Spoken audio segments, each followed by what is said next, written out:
குர்ஆன் ஏற்படுத்திய தாக்கம் இது. குர்ஆன் அவ்வளவு பெரிய வலிமைக்குரியது. எத்தனையோ மனிதர்கள் இருக்கிறாங்க உலகம் முழுக்க. நம்ம பார்த்தோம்னு சொன்னால் கடந்த காலத்திலும் நிகழ்காலத்திலும் இன்றைக்கும் குர்ஆனை படித்து இஸ்லாத்தை ஏற்கிற மக்கள் உலகம் முழுக்க இருக்கிறாங்க. மாரிஸ் புகைல் என்று ஒரு பெரிய விஞ்ஞானி, அவர் ஒரு மருத்துவரும் கூட. முன்னாள் சவுதியினுடைய மன்னர் ஃபைசல் அவர்களுக்கு மருத்துவம் செய்வதற்காக அரண்மனைக்கு வர்றார். அவருக்கு ஏதோ ஒரு நோய்க்காக வைத்தியம் செய்ய வந்தார். அரண்மனையில் அவருக்கான ஒதுக்கப்பட்ட அந்த அறையில் அவர் தங்கி இருக்கும்போது அங்கே குர்ஆனுடைய ஆங்கில மொழியாக்கம் இருக்குது. திருக்குர்ஆனுடைய ஆங்கில தர்ஜமா இருக்குது. அதை எடுத்து அவர் அப்படியே வாசிக்கிறார். ஆரம்பத்திலிருந்து அப்படியே படிக்கிறார். அப்போ அவருக்கு ஒரு சில வசனங்களை கடக்கும் போதே ஒரு ஆச்சரியமா இருக்குது. வேதம் அப்படின்னா வேதத்தில் என்ன இருக்கும்? வழிபாடுகள் இருக்கும், சடங்குகள் இருக்கும், சம்பிரதாயம் இருக்கும். ஏன்னா மதம்னா அப்படித்தானே உலகம் ஏற்படுத்தியிருக்க. மதம்னா சடங்குகள். அந்த மாதிரியான ஒரு கோணத்தில் தான் அவரும் வேதங்கள் குறித்து அவருடைய பார்வை. வேதம்னா சடங்கு சம்பிரதாயம் இருக்குன்னு பார்த்தா குர்ஆன் அப்படி இல்லை. அவருக்கு ஆச்சரியமா இருக்குது. குர்ஆனை பார்த்தா வானங்கள் பூமியை பற்றி பேசுது, இரவு பகலை பற்றி பேசுது, சூரியன் சந்திரனை பற்றி பேசுது, நட்சத்திரங்களை பற்றி பேசுது. நம்ம கடைசியாக ஓதிய அம்ம ஜுஸுலாம் ஓதும்போது எனக்கு தோணுச்சு, எல்லாமே வான்வெளி சம்பந்தமான வசனங்கள்.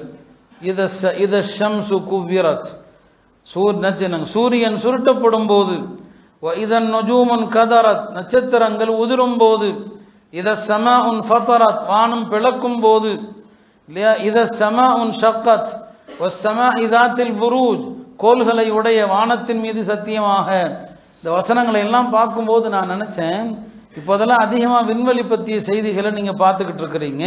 சில வீரர்கள் விண்வெளிக்கு போயிட்டு வந்ததுனால அந்த வீரர்கள் கையில் இந்த வசனங்களுடைய மொழிபெயர்ப்பை கொடுத்து படிக்க சொல்லும். கொஞ்சம் படித்து பாருங்க, உங்களுடைய உணர்வு எப்படி இருக்குது. என்னடா குர்ஆனில் இப்படியுமா இருக்கும்? குர்ஆன் இதை பற்றி கூடவா பேசுது? இதெல்லாம் குர்ஆனில் இருக்கு. அவர் மாரிஸ் புகையிலும் வேதங்கள்னா என்ன இப்படி தான் இருக்கும் அப்படின்னு படிக்கிறவருக்கு ஒரு விதமான ஆச்சரியமா இருக்குது. என்னடா இது இப்படி இருக்குது? அதுல சில வசனங்கள் வானங்கள் பூமி இரவு பகல் மாறுவது, இதுல எல்லாம் படிப்பினா இருக்குது. இந்த வானத்தையும் பூமியை சிந்திக்க மாட்டீங்களா? இதையெல்லாம் நீ வீணா படைக்கல. இந்த வசனங்கள் வர வர அவருக்கு இன்னுமே ஆச்சரியம் அதிகமாகுது. என்னடா ஒரு வேதத்தில் இப்படியுமா இருக்கும்? சிந்திக்க சொல்கிறதா? ஏன்னா வேதங்கள் என்றாலே சிந்திக்காதே அப்படின்னு தான் சொல்லும். ரொம்ப சிந்திக்க கூடாது என்று தான் பல மதங்கள் மனுஷனை தடுக்குது. ஆனா இங்க சிந்திக்க சொல்லி தூண்டுது. இப்படியா படிச்சுட்டு வரும்போது ஒரு வசனம் அவரை ரொம்ப ரொம்ப உச்சக்கட்ட ஒரு ஆச்சரியத்தில் தள்ளி விடுகிறது. அதுதான் வஹுவல்லதி மரஜல் பஹ்ரைன், அவன்தான் இரண்டு கடல்களை சங்கமிக்க செய்கிறான். ஒரு கடலுடைய தண்ணீர் மதுரமானது, இன்னொரு கடலுடைய தண்ணீர் உவர்ப்பானது. ரெண்டும் சந்திக்குது. ஆனா ரெண்டும் அதனுடைய சுவையில தான் இருக்குது. அந்த ரெண்டுக்கும் மத்தியில கண்ணுக்கு தெரியாத ஒரு திரையை நாம் ஏற்படுத்தி இருக்கிறோம் நல்லா சொல்றோம். இன்னைக்கும் அப்படிதான். ஆறும் கடலும் சந்திக்கிற இடத்துல போய் பார்த்தீங்கன்னா ஆத்து தண்ணி அப்படியே தான் இருக்கும், கடல் தண்ணி அப்படியே தான் இருக்கும். ரெண்டும் சேராது. ரெண்டுக்கு இடையில ஒரு திரை. இது அவருக்கு ரொம்பவே ஆச்சரியமா இருக்குது. என்ன 1400 வருஷங்களுக்கு முன்னால் அருளப்பட்ட ஒரு வேதத்துல ரெண்டு கடல் சந்திக்கிறத பற்றியும் கடலுக்கு மத்தியில் ரெண்டுக்கும் மத்தியில் திரை இப்படியெல்லாம் வருதா? இந்த மன்னருக்கான மருத்துவத்தை முடித்துவிட்டு அவர் தன்னுடைய நாட்டுக்கு திரும்புகிறார். தன்னுடைய ஒரு நண்பர் அவர்கிட்ட பேசும்போது அப்போ அவர் சொன்னார், இதில் ஆச்சரியப்படுறதுக்கு ஒன்றுமே கிடையாது. அவருடைய நண்பர் ஒருத்தர் வர்றார். இவர் மருத்துவத்தை முடிச்சுட்டு அவருடைய நாட்டுக்கு போயிட்டார். போன இடத்துல அவருடைய நண்பர் அவர் கடலுக்குள் சென்று ஆய்வு செய்து விட்டு திரும்பி வந்து மாரிஸ் புகைல்கிட்ட சொல்றாரு, எங்களுடைய கடல் பயணத்தில் நாங்கள் சில ஆச்சரியங்களை எல்லாம் பார்ப்போம்.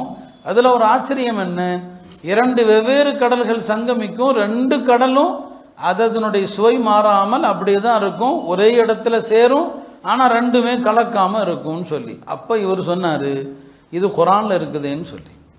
இது எங்கே இருக்கு? குர்ஆன்ல இருக்குதுன்னு சொல்லி. அதற்கு பிறகு அவர் நீண்ட ஆராய்ச்சி செஞ்சு பின்னால் அவர் முஸ்லீம் ஆகி அவர் ஆங்கிலத்தில் வந்து புத்தகமும் எழுதினார். விஞ்ஞான ஒலியில் குர்ஆனும் பைபிளும் சொல்லி தமிழ்லையும் அது எத்தனையோ பிரதிகள் அச்சடிக்கப்பட்டுச்சு. சொல்ல வந்தது என்ன, எத்தனை மக்களுடைய வாழ்க்கையில் திருக்குர்ஆன் எவ்வளோ பெரிய மாற்றத்தை ஏற்படுத்துது பாருங்க. குர்ஆனை படித்து இஸ்லாத்தை ஏற்காதவர்கள் என்று எனக்கு தெரிந்து யாருமே இல்லை. அவங்க படித்தாங்கன்னா ஒரு கட்டத்தில் இதில் ஏதோ இருக்குது. மற்ற வேதங்களை அவர் படிப்பதற்கும் திருமறையை படிப்பதற்கும் ஒரு வித்தியாசம் இருக்க தான் செய்யும். ஆக இப்படி நாமும் அந்த திருமறையினுடைய நிழல்ல ஒரு மாத காலம் இருந்தோம். குர்ஆன் நம்மை எப்படி பக்குவப்படுத்தி இருக்கிறது, எப்படி உருவாக்கி இருக்கிறது என்பதை நாம் யோசிக்கணும். அருமையானவர்களே, திருக்குர்ஆன் நல்ல மனிதர்களை உருவாக்க